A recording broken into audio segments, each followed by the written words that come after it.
Hi, you guys. Welcome back for our daily practice questions. It is day 300, and as always, I like to first start with my introduction and disclaimer before getting started with our questions for today. So, for those of you who are familiar with me, hey y'all.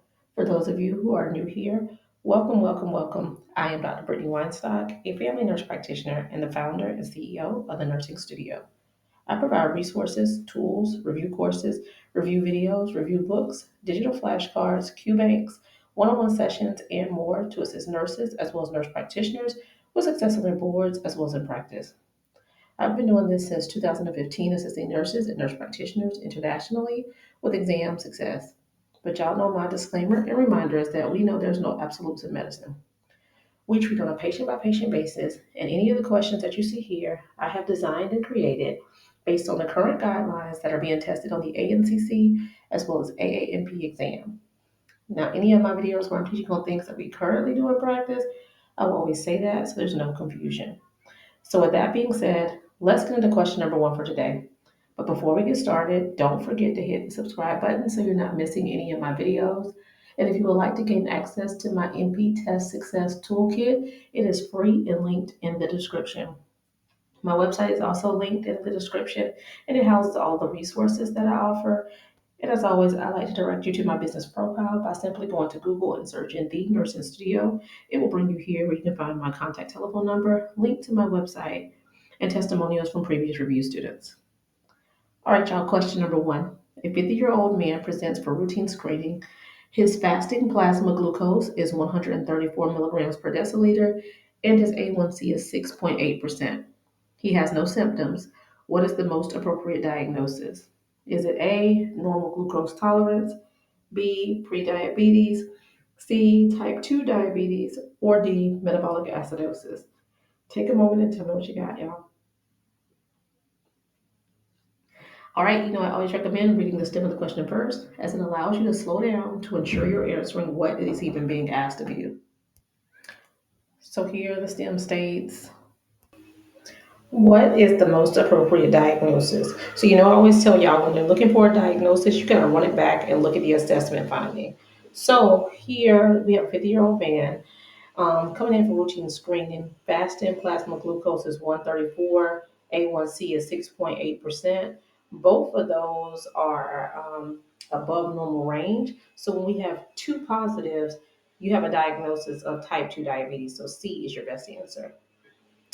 All right, question number two. A 58-year-old African American woman presents with blood pressure readings averaging 152 over 94. She has no diabetes or chronic kidney disease. What is the first line antihypertensive choice for this patient? Is it A, lisinopril? Is it B, hydrochlorothiazide? Is it C, metoprolol? Or is it D, losartan? Take a moment and tell me what you got, y'all. All right, and still the question here states, what is the first line antihypertensive choice for this patient? So, all right, we have someone that we know in the stem of the question, we need hypertension management, right? Blood pressure is averaging 152 over 94. It's an African American woman. So we know thiazides and calcium channel blockers are best, with thiazides being the captain. So we're going to go with B, HCTZ, your hydrochlorothiazide. And then lastly, question number three. A 9-year-old boy presents with sore throat, fever, and anterior cervical lymphadenopathy. He has no cough or rhinorrhea. Rapid stress test is positive. What is first line treatment? Let me read that one more time. So we have a 9-year-old boy who presents with sore throat, fever, and anterior cervical lymphadenopathy. He has no cough or rhinorrhea. Rapid strep test is positive. What is the first line treatment? Is it A, amoxicillin, B, azithromycin, C, cephalexin, or D, clindamycin?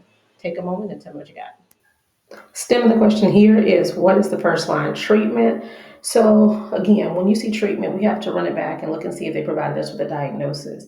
Now we do have a positive rapid strep test, but that's a part of the assessment, letting you determine the diagnosis on your own.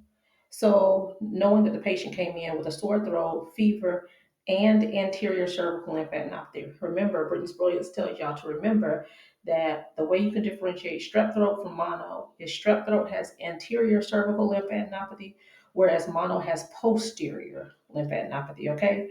So for strep throat, what is the first line treatment? So your answer will be A, amoxicillin. All right, y'all. I hope you found this helpful. As always, be sure to like, comment, subscribe, and share with whoever you may think may find this beneficial as well. But y'all know what to do. Y'all make sure y'all meet me back here. And if you need any other resources that I offer, feel free to reach out to the nursing studio. You can give us a call, shoot us a text message, shoot us an email. And as always, everything that I offer is linked in the bio of this channel, including my website. All right, y'all. Y'all know what to do. Y'all make sure y'all meet me back here. Happy studying. Bye, y'all.